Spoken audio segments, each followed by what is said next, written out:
The evening before Christmas was almost perfect.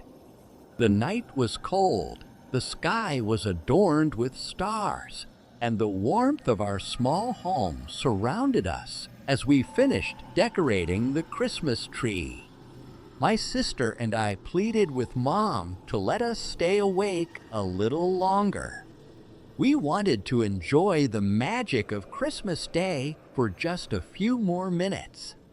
We tried every trick we knew. Just one more story, Mom, please. Can we sing one more carol? She smiled indulgently, but eventually promised, as she did every year, that Santa wouldn't come if we stayed up too late.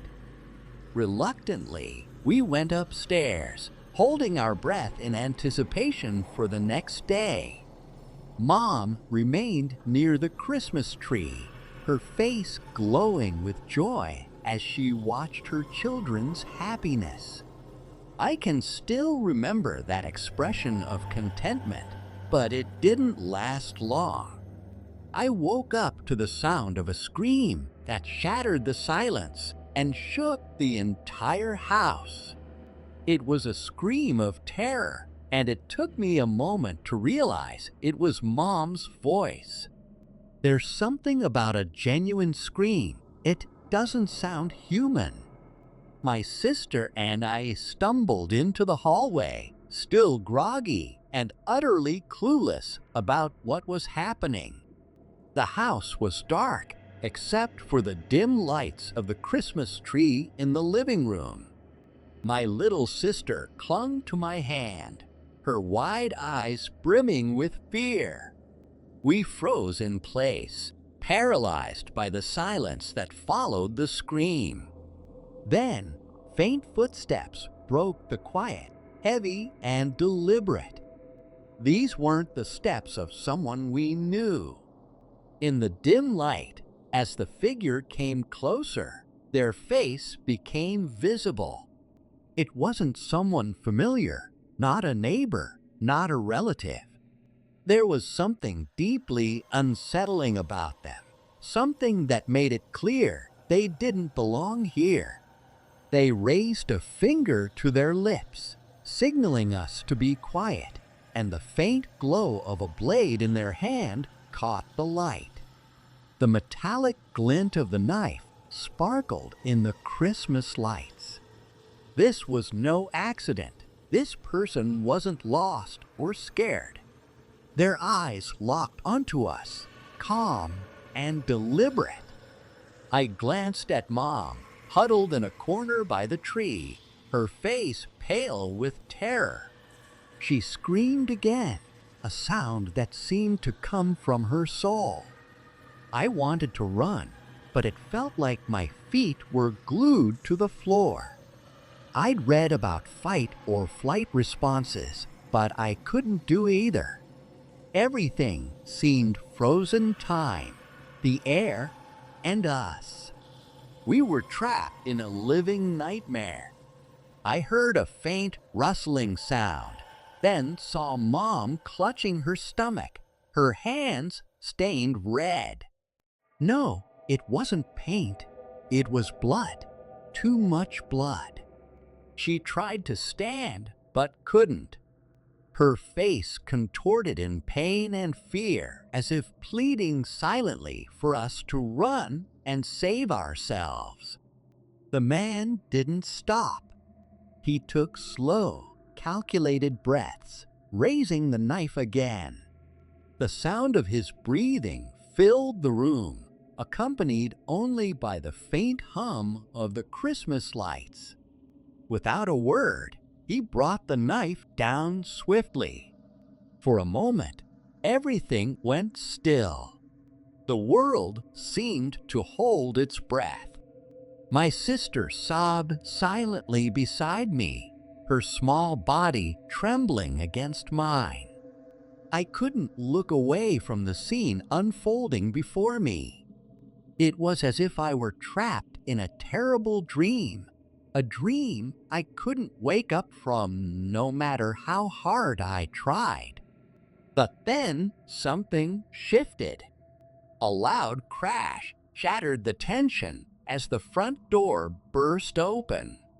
The cold night air rushed into the house, carrying with it the sound of shouting. Flashlights pierced through the darkness, their beams bouncing off the walls and the Christmas ornaments. The man turned sharply, his expression unreadable, before bolting toward the back of the house.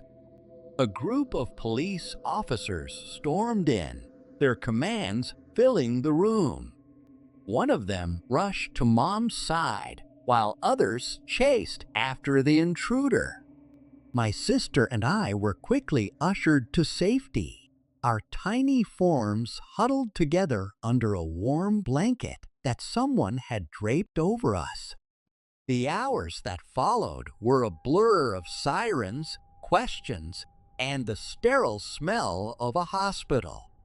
Mom survived, but just barely. The knife had missed vital organs by millimeters, and the doctors called it a miracle. She was strong, though, stronger than I ever realized. Even in her pain, she held our hands and reassured us that everything would be okay. The police never found the man. It was as if he had vanished into the night, leaving behind only the horrifying memory of his presence. For years, I wondered who he was and why he had chosen our house that night. Was it random? Or was there some reason, some dark motive we would never understand? Christmas was never the same after that. The decorations felt less magical, the carols sounded hollow, and the warmth of the holiday was forever tinged with the chill of that night. But as time passed, we found a new kind of strength in each other. Our family grew closer, bound by the shared trauma and the determination to move forward. Mom, despite her scars, both physical and emotional, taught us to reclaim the holiday. She insisted on putting up the tree every year, even when my sister and I were reluctant. We can't let one bad night take away all the good memories, she said. And slowly, year by year, the joy began to return. It was a different kind of joy, tempered by loss, but made deeper by resilience. Looking back, that night taught me more than I ever wanted to know about fear, courage, and the fragility of life. It showed me the strength of a mother's love and the power of hope, even in the darkest moments. And though I still carry the scars of that Christmas Eve, I also carry the lessons and the unwavering determination to protect the ones I love. Now, as an adult, I find myself telling the story to my own children, not to frighten them, but to remind them of the strength we all have within us. And as we gather around the tree each year, I hold the scream that pierced the air that night still echoes in my mind. I can't be certain if it was mine or some figment of my imagination. It felt as though something deep within me had shattered, like a delicate piece of glass dropped from an unforgivable height. Time itself seemed to warp and stretch, every second an eternity, as he struck Mom repeatedly. I could feel my sister's trembling hand clutching mine, her sobs muffled as she buried her face against me. Yet I couldn't move. I couldn't even muster the strength to comfort her. The knife went up and down with horrifying rhythm. Each strike was punctuated by a sickening, wet sound, a grotesque accompaniment to the sprays of crimson that painted the kitchen walls. His movements were methodical, mechanical, as though he were completing a task devoid of any humanity. The memory of his face remains burned into my mind. It was disturbingly blank, his eyes devoid of empathy or remorse, as if he was engaged in an activity as mundane as wrapping a gift. There was no anger, no joy, just an empty, chilling focus. Finally, after what felt like an eternity, he stopped. He looked at us, his lips curling upward, but not into a smile. It was more a grimace of satisfaction, a wordless acknowledgement that he had taken something irreplaceable from us. It was the moment he knew he had won. This Christmas was his. And just like that, the suffocating silence was broken by the wailing of police sirens. Red and blue lights spilled through the frost-covered windows, casting eerie, flickering shadows that danced grotesquely across the blood-streaked room. He stepped back, surveying his horrific handiwork with the detached air of an artist admiring a finished canvas. Then, without a word, he disappeared into the Christmas night. The police burst in moments later, their faces hardening as they took in the scene before them. The cacophony of urgent voices filled the air, but their presence brought little solace. He was already gone, leaving behind nothing but silence, bloodstains, and a void that would never be filled. The days and weeks that followed passed in a blur of questions, investigations, and an unrelenting numbness. The police searched tirelessly, but he had vanished as if into thin air. As the seasons changed and time marched forward, we were left to piece together the fragments of our shattered lives. Christmas, once a time of joy and warmth, became a season of mourning. Even the brightest lights on the tree seemed dim, as though they too mourned the loss of Mom. On December 22, 2013, Patricia Burns had been preparing Christmas dinner with her two daughters, her laughter filling the air as the scent of cinnamon and pine mingled in the cozy home. It was supposed to be a day of celebration, of family and love. But all of that changed when her ex-husband, Cliff Burns, forced his way inside.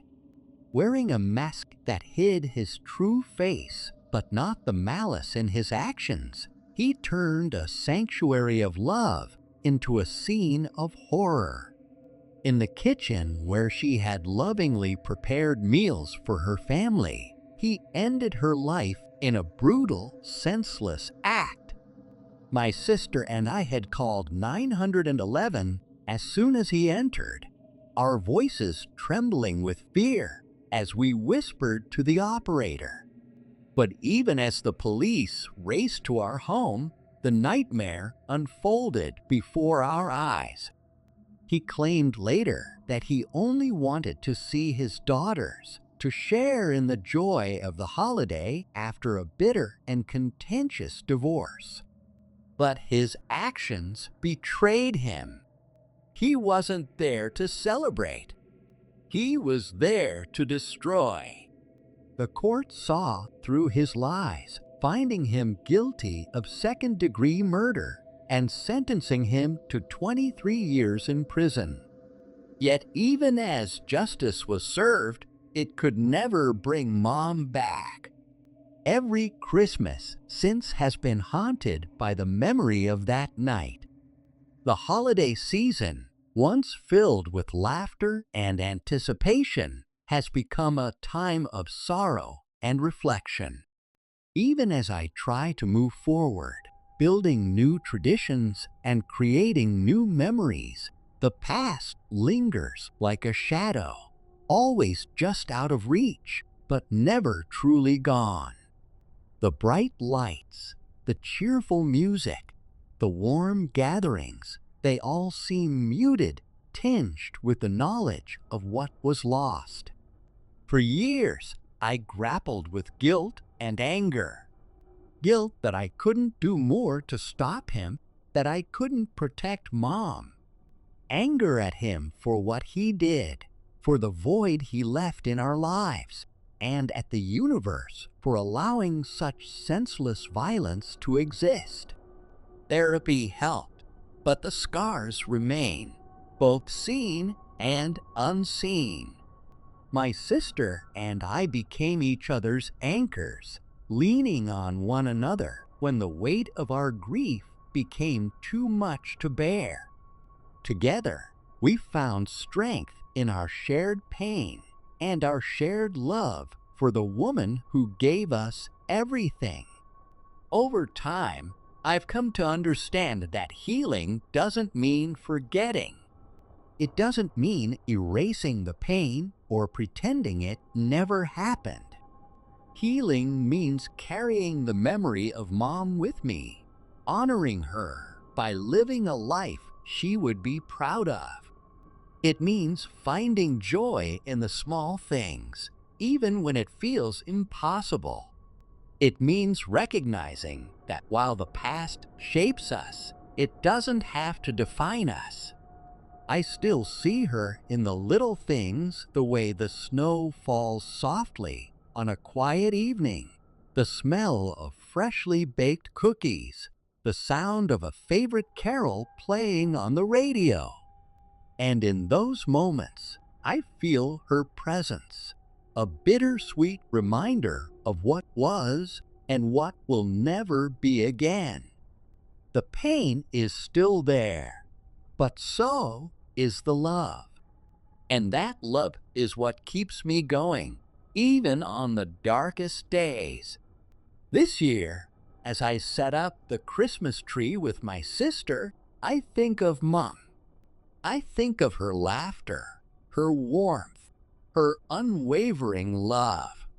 And though the memories are tinged with sadness, they are also filled with gratitude.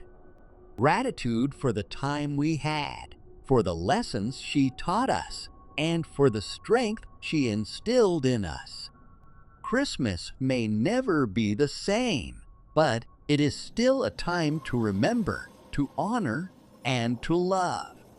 The man who took her from us tried to destroy our family, to shatter the bonds that held us together. But he failed. Because even in the face of unspeakable tragedy, love endures. And as long as we carry that love in our hearts, Mom will always be with us. She is in the laughter we share, the tears we shed, and the memories we hold dear. She is in the light that guides us through the darkness, reminding us that even in the face of loss, there is still hope. Held them a little closer, cherishing the warmth of the season and the love that fills our home.